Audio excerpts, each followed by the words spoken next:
and welcome to the 37th episode of Recluse Horror. This is a daily horror movie review podcast. With me again today is Sam. Hey. So just a little background on the project. Back 304 days ago, I think? Yeah. I decided I wanted to watch and review a horror movie every single day. I have done so, as I said, for the past 304 days. So each episode, we talk about two movies, the first of which is one that we watched that very night, and the second is one that I reviewed previously in text and just go over whatever impressions that I have left, aided, of course, by the text review. So today is a sleepy day. I've been tired all day from doing absolutely nothing. So we did a short film called Toys from 2017. Like I said, I'm tired. It's Italian. And it's by someone named Danny Darko. He has some other stuff, I think, on YouTube as well. Sam, what did you think about Toys from 2017? I don't know. Why don't you go while I think about it? Okay. I thought it was alright. It definitely isn't my favorite, but it was okay. So the basic premise is that this couple is walking around in the woods and stuff by a lake or a river or something. They're taking pictures. Yeah. Of trees. Of trees. They're taking pictures of trees with no leaves on them. And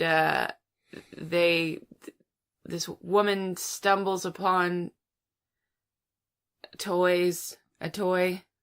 Yeah. And that's all you can really say. Yeah, I thought it was okay. I'm very tired, so sometimes it's hard to really move me when I'm tired, but there were some interesting shots in it. The location was good. The toys looked, interesting enough. Yeah, I don't know. It's very simple, so this is probably going to be a really short review because it's very simple and it's hard to talk about any of the stuff. So yeah, it unfortunately it falls into the category of short films I don't like as much, that it just seems like a segment. Yeah. Of something and not either a setup or a conclusion. Yeah. And that's probably more personal preference. People could like that type of short film better than others, but I personally like a setup and then maybe there's something that happens and that's the short film. Right. Or like the last, or you just get cut to where everything's happening. Right. And that's the short film. I mean, and there is something to be said for the type of short film where they literally have a contained story, a full beginning, middle, and end in a short period. It's just hard to do. It is. It's very hard to do. This one tries to do that. It kind of does. I just don't think it has enough time to do that. Yeah, it was barely over 10 minutes, I think. That was like 8 minutes. Was it 8 minutes? Maybe. Yeah, it might have been. How long?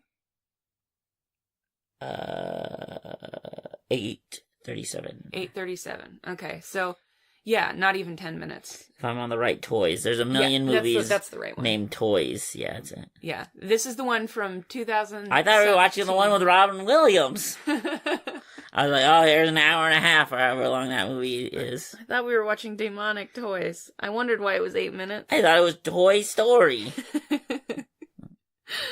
I thought it was Boy Toys.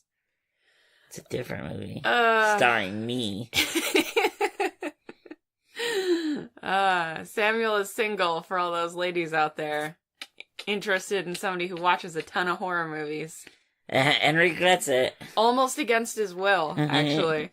It's like a Mystery Science 3000 situation. A little bit. Yeah. That's so See, corny. I said I wanted to do this starting on my birthday. But what I meant is I wanted you to do this. I said I didn't want to do it. I know. But I do like movies. It's true. And am stupid. You're not stupid. But yeah. So personally, this is just my personal taste. I like those types of short films. Yes. This is kind of trying to be a whole whole narrative in the short amount of time, which is much harder because everything's rushed.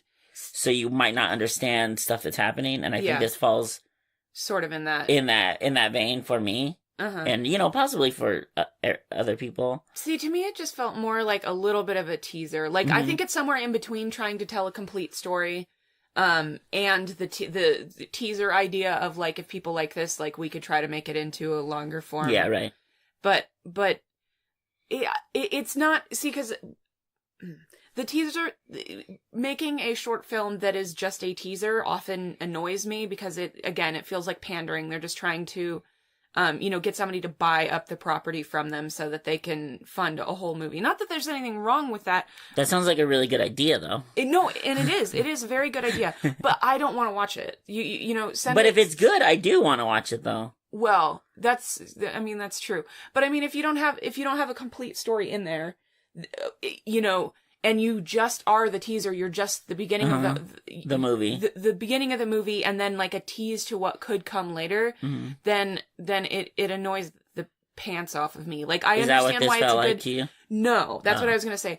This is distinct from that, in that I do actually feel like he said, it does kind of try to do a beginning, middle, and end kind of, with a tease, but it's not only a tease. I like that they were trying to make a somewhat complete story out of that. I appreciate that. And that is a much better, to me, way of doing that same teasing thing. Is that it's satisfying on its own, but it can be expanded. Just like Birch, like I was saying. That one is a complete story. That's an even more complete story than this one. But it can be expanded on. It could be much expanded. This has that feel. Yeah, I get that. Yeah. But the ones that are just the beginning with the teasing, that just... It kind of annoys me. It's just not worth my time to watch. I mean, I guess it is because it's only, a few minutes and it's free. But I'm just kind of like, but this isn't a real short film. This is a trailer. This is an extended trailer for a movie that doesn't exist. Some of them are too teasery. Yeah. I like the ones that aren't as teasery, that you see what they're doing. Yeah. And you see what it could be, but it's not just a teaser. Yeah, exactly.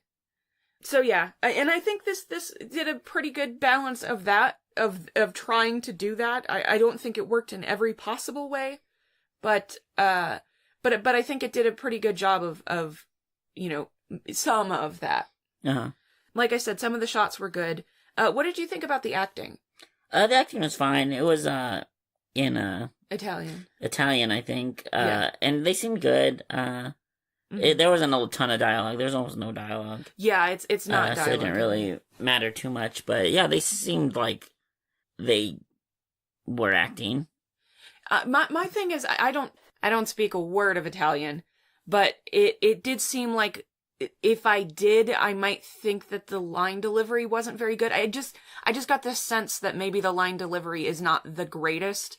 But as an English-speaking audience member, like, I didn't have any problem with it at all. I just, for some reason, and I don't know what exactly it was, there was just a couple of lines, the delivery on them, where I felt like this almost seems like it's probably not very good if you actually speak the language. Just the tonality or something. But again, as an English-speaking audience member who doesn't speak a word of Italian, it seemed fine. It definitely wasn't distracting anyway. And like I was saying, is they don't speak very much. So even if it is super bad, you're not really going to... Well, and the horror parts I felt like were delivered, like, seemed like they would have been fine. Right. And that's really, in a short film, a short horror film specifically, those are the parts that you want to, be able to hammer home, so... Yeah, I don't know. Was there anything else that you wanted to? I liked the main toy, is what I'm gonna call it. The first toy. I like the first toy. Yeah. There's not a ton of the toys. I feel like they could have done a little bit more. Yeah. With that idea and with what they already had. Right. But other than that, yeah, like I don't really have a ton to say about it. I didn't think it was super good or super bad. It was like an interesting like idea, and everything was shot well. Yeah. There was some good camera angles and usage in there. There's some good effects used in the movie. Yeah, some pretty decent effects. So it's not really effect heavy, but the ones that are there are like, that's not bad, especially considering the circumstances. It's just a short film. Yeah, exactly. Yeah, I thought it was pretty decent. There's definitely a couple of things that I feel like they could have hammered home a little bit better. Some stuff that unless you're paying like really, really close attention, you probably wouldn't pick up on. And it may be meaningless depending on, like, those things you can argue that they mean something to the story, but they may be completely meaningless depending on what your perspective on the story is. So, yeah, I don't know. Is there... No, there's not a ton else to say. Like, it's not very long, and it's not bad, so it's not like we can harp on how bad it is. Right, yeah. And it's not fabulous, so we can't really talk about how great it is. But it's not... I think it's better than... For an 8-minute short film, I think it's much better than it is bad. Yeah, I would say too. And you can find that on YouTube at the Danny Darko channel on YouTube. I think it's just under Danny Darko. That's what it looks like to me, too. Yeah. And that's not Donnie Darko. It's Danny Darko. The other Darko. Yeah, because when I first read it, I'm like, seriously, this guy's stage name, or whatever, his screen name, I guess, is Donnie Darko? And then I'm like, oh no, it's Danny Darko. This is the other Darko. Come on! Get with it, nerd. Yeah. So that is our review of Toys from 2017. So the other movie that we wanted to talk about today is Trollhunter from 2010. It's from Norway. This was one of my Foreign Friday picks. Every Friday I would do a foreign film, an international film. And this one is from Norway. You've probably heard about it. Most people have seen it at this point, I think, who have any interest in seeing it. But Sam, what did you think of Trollhunter from 2010? I like Trollhunter from 2010. I thought it was good. I thought it was good too. So Trollhunter is one of the reasons that I started wanting to do the Foreign Friday thing, and I finally got around to it. On this particular day, I had almost watched like a Japanese movie, and I realized that I've been doing like all Asian movies in Foreign Friday. Like I'd done 3 Korean films and a Japanese film, I think, by this point. So I was like, okay, I should do something from the other side, and I'm glad that I'm glad that I ended up doing this one. I know that probably every horror fan that doesn't mind subtitles has probably already seen this, but Trollhunter is about a group of college kids looking into reports of bear poaching. As they begin investigating, they come across a man hunting what he believes to be much more dangerous game. Who knows what that could be? Yeah. Are we not spoiling that? No, it's fine. There's trolls. It's Trollhunter. The cover ruins it. There was never a troll in the whole entire movie. But that's the premise, though. They think there's. Yeah, I didn't know what I was going to talk about if I wasn't going to talk about the trolls. Yeah, you can't. You really can't in this. So being that I'm unfamiliar with the Norwegian language, even in a rudimentary way, it's hard for me to judge the acting. But I can say that none of the delivery was distracting as a non-speaker. It seemed like it was pretty alright, honestly. The reactions to things, I think, were really good. Yeah. In the movie, facial reactions and stuff like that. Yeah, all of the other non-line related stuff. Because you're in a very unbelievable scenario, and everybody did a really good job of making that seem like the case. Yeah. They weren't just like, oh, trolls, okay, cool. Yeah. Which might be how they do it down there, I don't know. Yeah. So the effects were CG, and I guess they were passable enough. Other than one scene that was filmed in night vision that looked a little bit tacky to me. I definitely grade on a curve, for effects based on the budget and the type of film and the strength of the film industry that's behind the production. And this was more than acceptable for what they had. Now, mind you, none of the troll stuff, none of the CG is going to make you think that stuff is real. But it is interesting, and some of it is actually like kind of wow in scale a little bit. The filming is pretty good for found footage. They don't overuse the shakiness, but they also don't get overly artful with the shots, because like I said, they're supposed to be college students, and they are filming this themselves. So, if you start to get really fancy with it, it's going to start to feel, unrealistic. So I did like that. The filming locations are very pretty and unique without really overdoing it, although they probably look a lot more mundane if you're from Norway, to be completely honest. The lighting is pretty interesting, at times due to a plot point that I won't mention, But when not called for by this script, they seem to have done a pretty good job of making it unobtrusive and not really seem like they're augmenting the light. By which I mean that I remember almost nothing about the lights other than the stuff that was dictated by the plot. That's really how you should be for found footage to me. If you're gonna do a bunch of fancy lighting stuff, then you should just do a different type of movie. Like, if you're gonna focus on... light an actual movie. Yeah, and cinematography and stuff like that, you can't be overly artful with it, because that's not gonna happen, especially when you're in the shit, so... what did you think about the visual effects, just as a whole? I actually, they were very basic and good in that way. Actually, I think I liked the CG more than you. Because I was expecting to hate the CG. Oh, I was too. A lot, because I knew it was a foreign movie and they wouldn't have as much budget, and I knew all the trolls were probably going to be CG, so it was going to be a lot of CG, and it was. Yeah, it was, yeah. But I actually thought they did a remarkably good job. Yeah. And making it feel real in a lot of cases. Yeah, some of it is really good. I kind of remember the night vision scene, and I thought they were really good in that scene. Yeah, I think you have to see it in motion. And there might be more than one, but I think that's the one that I didn't like. Sam's pulling up a picture from the IMDb. I think that's I like those guys. No, I know, but I think they're my favorite guys. They look unrealistic. Maybe. I think it's when they move, they look really bad. Maybe it's that one. I don't think so, though. I don't know. Yeah, I mean, that's just something that I noted in my review. But if I made a point of it, especially if it was just one scene. Yeah, and that was much closer to when we had watched it. Yeah, this was, because we had watched it together. Yeah, this one we watched together, yeah. So the lore in the movie is handled surprisingly well. A lot of movies about cryptids and, like, the people that hunt them go for the same old tired motif of using, like, ancient books and weapons to do the job, to add a couple of interesting, and, kind of really fun to make, I'm sure, for the prop artisans. But, they're to add a couple of interesting props. But this movie doesn't really go with that approach. I'd really like to discuss what I liked about it, about how they decided to do it instead, but I won't spoil it for you because it is one of the neater parts of the movie to me. Suffice it to say, I appreciate the approach that they took to this particular aspect of the film. How did you like that? Do you remember what I'm talking about at all? Not specifically. Okay, I'm going to pause. So how did you feel about that? Yeah, that stuff is really good. That whole character is probably... one of the better parts of the movie. Other than the trolls. Yeah. And even maybe counting the trolls. Yeah. Is, like, the best part of the movie. Yeah.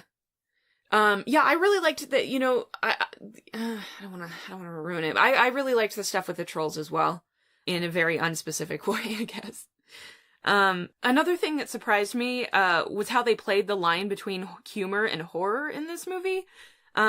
Just based on, like, stuff that I had heard and, people talking about the movie, I sort of expected them to go full camp.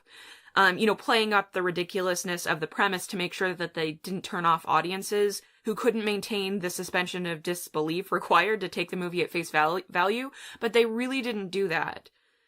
There are moments that are intentionally funny or cheesy where you can tell the filmmakers were trying to say, we know this is silly and crazy, but just go with it so we can keep this moving.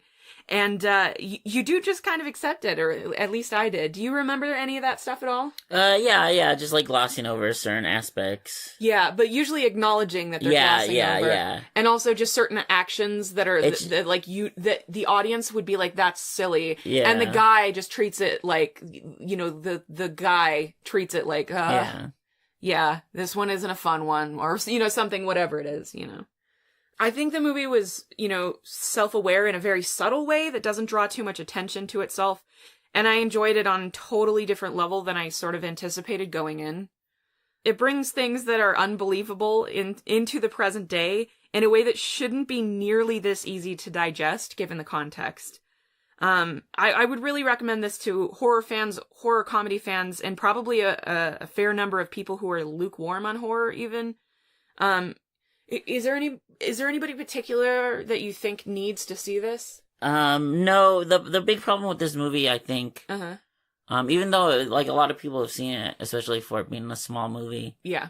is it A, it's a foreign movie. Mm-hmm. B, the pacing is not, it's not a fast-paced movie. True. And it pays off to me, though. No, it totally pays off, but doesn't make it not slow-paced. Yeah.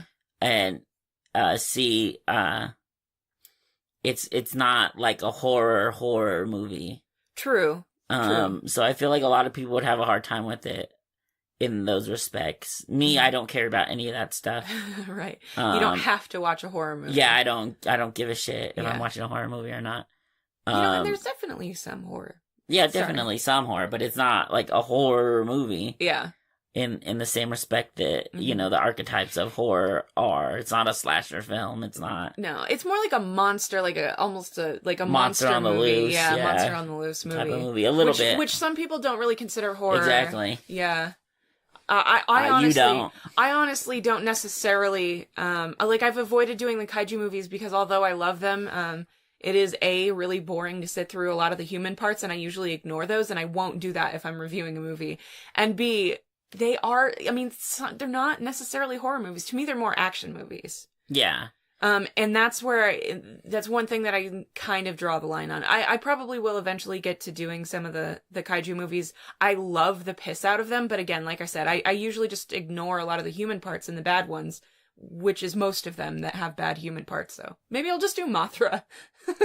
Just do the Mothra movies. That's 2 movies. I think they're both great. 3 movies with them. But then I can do all the ones that have Mothra in them, because... Yeah, the same thing applies usually. The reason why those are good is usually in those. But you can see where I'm getting see what I'm getting at. Yeah. So some horror fans. So I wouldn't really recommend it to.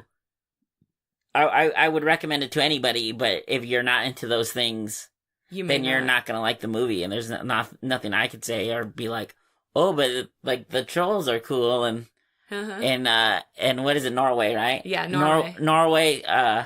Ron Swanson is super cool. For sure. And, there's nothing... so many fjords! There's nothing I could, I can't talk somebody into me liking a faster paced movie or watching something that's not a horror movie when they wanted to watch a horror movie. Yeah. Or enjoy reading when you're trying to watch a movie, so... Yeah. I don't know. If I have to have a pretty splitting headache or, my eyeballs have to be on fire or something for me to not really want to. If I'm always really tired. That's true. So. True.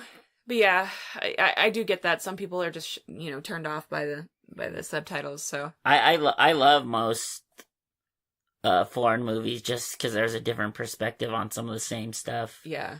But if you're tired and you're trying to read, you're just... Yeah. Asking yourself for kind of a bad time or to just not even be able to understand the movie. Yeah. Which is counterproductive to what you were trying to do. True. So. I was kind of surprised that you were able to read the subtitles on the short film that we watched because they were pretty small. They weren't huge. They weren't great, no. They weren't huge. Yeah, Sam's got, I know we've mentioned this before, but Sam has bad eyes and no glasses, so. Sometimes subtitles he has a specific challenge with subtitles that probably most people don't have to worry about. Eventually, you'll be able to afford glasses. It'll be great. One day. Yeah, so is there anything else that you wanted to say about Trollhunter? Was there anything else you wanted to go into, or? No, I really enjoyed it. Yeah. Personally. Mm-hmm. I could see why people wouldn't. But no, if none of those things turn you off, you should definitely watch the movie. I think you would probably enjoy something about it. Mm-hmm. There's a lot in there in the movie, so I think that's another easy way to enjoy it. That there's not just one premise that they kind of follow. Right. Yeah. They kind of have a setup, and the other stuff happens. Yeah. Yeah, and again, the lore in this is really interesting, and how it's presented is even more interesting. And then, honestly, like I said, this does, I think, require a little bit higher of a level of suspension of disbelief than I think a lot of, more contemporary, more standard horror films do. But it's also of a different nature. And they're not trying, the filmmakers are aware that this is ridiculous, and they're pointing it out at every turn. Anytime it starts to get a little bit like, okay, but that's really crazy, then they kind of not really break the wall on it, but they acknowledge insane. Yeah, they acknowledge that it's crazy, and it helps you get past it. So I also think it's a little bit easier than some movies on that level, because they're not like, yeah, take it seriously for the context of the movie, but don't take it seriously on, like, we're not asking you to think that this is real, We're just like, go with it. That's what they're saying to you, is go with it, not this is super real, so. Yeah, I don't know. I would recommend this for most horror fans and horror comedy fans, definitely. It's not a horror comedy. I wouldn't call it a horror comedy, but there is so much comedy in it. So, I think that just the circumstances lend itself to it, and the filmmakers were cognizant of the tone that they were going to get out of this. So. Yeah. I don't know any of the actors. Yeah. The director did a couple of things that I've never heard of. Mm-hmm. So I can't talk about. Were they Norwegian? I assume so. Mm-hmm. Their name is Andre. Oh, I don't know how to spell. Yeah. Okay. It's one of those O's with a slash with a line in through it. I'm not even going to try. I don't know if that's pronounced like an O or a Q or what. And they've directed a few things. Uh-huh. A short film, The Tunnel. The Autopsy of Jane Doe. Bright Skies Mortal. Huh. Yeah. So I don't know. I knew that the film got a lot of attention for a little while. It looks like some of those are American. Maybe he's moved over this way. I have no idea. Yeah. Yeah, I don't know. I'd be interested to see one of those other things that are on that list. Yeah, but I guess that's it. That's our review of Trollhunter from 2010, and that's our show today. If you enjoyed this podcast, despite my sleepiness, then please rate, review, subscribe, comment, whatever it is on whatever site that you found us. The best thing that you can do to help out the podcast is to share it with someone, either that you love or that you think would enjoy the show. If you don't like the platform that you found us on, you can subscribe on Apple Podcasts, Stitcher, Podcast Addict, Player FM, YouTube as well. We're on YouTube. And if you'd like to reach out to us on social media, you can do so at Facebook, Instagram, Twitter, or you can email me at reclusehorror@gmail.com. I apologize, that's all jumbled away because I'm very sleepy. Do we have a MySpace? No, we don't have a MySpace. What about LinkedIn? LinkedIn, definitely not a LinkedIn. I hate LinkedIn. I'm trying to stalk somebody on the internet, but I can't get to their LinkedIn because they make you have a LinkedIn. I don't know. To stalk other people's LinkedIns. I'm very unprofessional, so I've never thought about LinkedIn. I thought it was a funny thing to say. Yeah. No, it's good for stalking people, but you have to have an account to stalk people on it, so. Oh, Samuel, what do you rate Trollhunter as? I actually rate toys and Trollhunter as 5 out of 5 toy trolls.